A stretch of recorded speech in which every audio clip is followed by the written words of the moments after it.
ইসলামের 6 নম্বর মূলনীতিটা হচ্ছে আল্লাহ পাক বলতেছেন তোমরা কৃপণতা করিও না। কৃপণের সম্পদ নষ্ট হয়ে যায়। কৃপণ এমন একটা জিনিস যে এমন অবস্থায় আপনার অসংখ্য টাকা পয়সা থাকার সত্ত্বেও আপনি কি করেন না, মানুষকে দান করেন না। আপনার অসম্ভব রুজির মধ্যে বরকত থাকা সত্ত্বেও আপনি নিজেও খান না, অন্যকেও খাওয়ান না। কেন যেন মনে হচ্ছে যে আল্লাহ পাক যদি আমার এই জিনিসটা আমি খেয়ে শেষ করে ফেলি, মানুষকে দিয়ে শেষ করে ফেলি, আমার যদি কমে যায়, এই জন্য আপনি কি করেন না, খাওয়ানো না, মানুষকে খাওয়ানো না। আমাদের আঞ্চলিক ভাষায় একটা কথা আছে যে কৃপণের সম্পদ হোকে জোকে খায়। এইরকম আপনি যদি নিজে না খান, দেখা যাবে কি এই সম্পদটা তো একটা সময় চলে যাবেন, আপনি চলে যাবেন। ওই সম্পদগুলা রেখে আপনি কি করবেন, তখন আপনি যাওয়ার পথে আপনি যখন দুনিয়া থেকে চলে যাবেন তখন আপনার আফসোস হবে। আফসোস, সবচেয়ে বড় আফসোস, নিজেও খাইলাম না, এত বিশাল সম্পদ রেখে গেলাম, এত বড় রাজত্ব রেখে গেলাম, কিন্তু নিজেও খাইলাম না, মানুষকে দিলাম না। তখন আমরা অনেক সময় ওসি করি, অমুকে এটা দাও, অমুকে এটা দাও। না, ওই সময় ওসি করা যাবে না। আপনি যা যা দরকার, দান সৎকার করা দরকার, যা খাওয়া দরকার নিজে খেয়ে যান। অনেক সময় আমরা নিজের অনেক কিছু মন চাইতেছে কিন্তু ইচ্ছে করে খাই না। কিন্তু আল্লাহ পাক বলতেছে তোমাকে যে নিয়ামতটা দেওয়া হয়েছে ওটার নিয়ামতের একটা শুকরিয়া হচ্ছে তোমার একটা জিনিস খাইতে মন চাইতেছে, তোমার সামর্থ্য আছে, ওটা খেয়ে ফেলো, ওটার নিয়ামতের শুকরিয়া।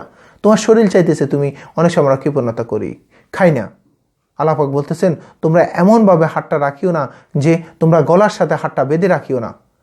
মানে যে আমি পকেটের মধ্যে টাকা ঢুকে রাখছে, এই দিব না, মানুষ চাইতেছে না, দিব না, এমনভাবে আমরা টাকাটা মুঠ করে আমরা মুষ্টিবদ্ধ হয়ে ধরে রাখছি, দেখা যায় টাকাটা ঘেমে যায়। এরপরে আমার মনকে বুঝে এই টাকাটা তুই কান্না করিস না, আমি কি করবো না, তোকে অন্যকে দিব না, আমার যেভাবে আমার পকেটের মধ্যে আসোস ওইভাবে থাকবে। কেন যেন এভাবে বলতেছি? কৃপণতা করবে না।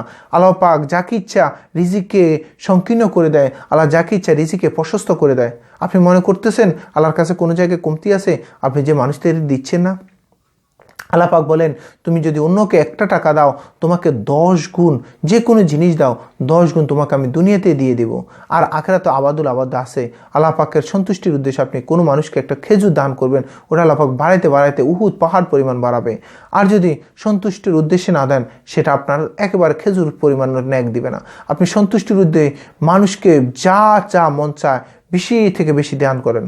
আপনার কাছে আজকে 100 টাকা আছে, আপনার কাছে আজকে 10টা টাকা আছে, আপনি কি করেন, আল্লাহর কাছে ওই 10টা টাকা আল্লাহকে কোনো একজন মানুষকে, গরিব, অসহায়, এতিম, মিসকিনকে দিয়ে দেন এবং আল্লাহকে বলেন আল্লাহ আমার কাছে 10টা টাকা ছিল, ওই 10টা টাকা তোমাকে দিয়ে দিলাম, তুমি এর 10 গুণ, তোমার কথা দেওয়া অনুপাতে 10 গুণ তুমি আমাকে এখনই দিয়ে দাও, কারণ আমার এখন 100টা টাকা লাগবে।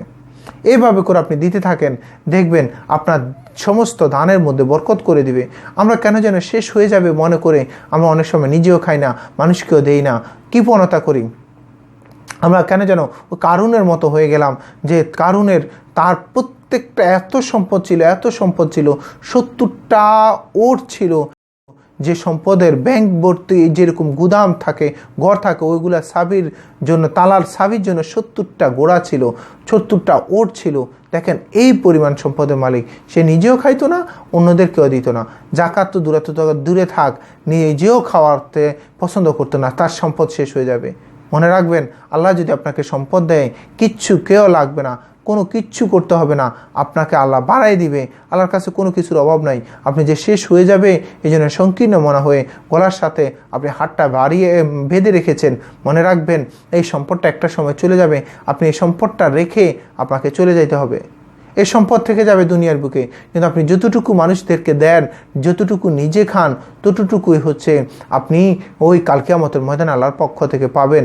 কিন্তু এর বাইরে আপনি কৃপণতা করে দান করতেছে না, নিজেও খাইতেছে না, মানুষদেরকেও দিচ্ছেন না, এই সম্পদ আপনার থাকবে না। এই সম্পদ একজন উত্তরাধিকারী হয়ে যাবে। আল্লাহ পাক আমাদেরকে বুঝার তৌফিক দান করে। আল্লাহ পাক বলতেছেন তোমরা কখনো কৃপণতা করিও না, কৃপণতা করে নিজের হাতটা গলার সাথে বেঁধে রাখিও না। মনে রাখবা আল্লাহর কাছে কোনো কিচ্ছুর অভাব নাই। প্রত্যেক দুনিয়ার সমস্ত যোগী একসাথে আল্লাহর কাছে যা মন চায় সব চায়, সমস্ত কিছু দেওয়ার পর আল্লাহ ধন ভাণ্ডার থেকে বিন্দু মাত্র পানির ফোঁটা পরিমাণও কমবে না। এই জন্য আল্লাহর কাছে চাইতে তোমরা কি করিও না, কার্পণ্য করিও না, বেশি থেকে বেশি মানুষদেরকে দাও আর আল্লাহর কাছে চাও, যা মন চায় সব চাও।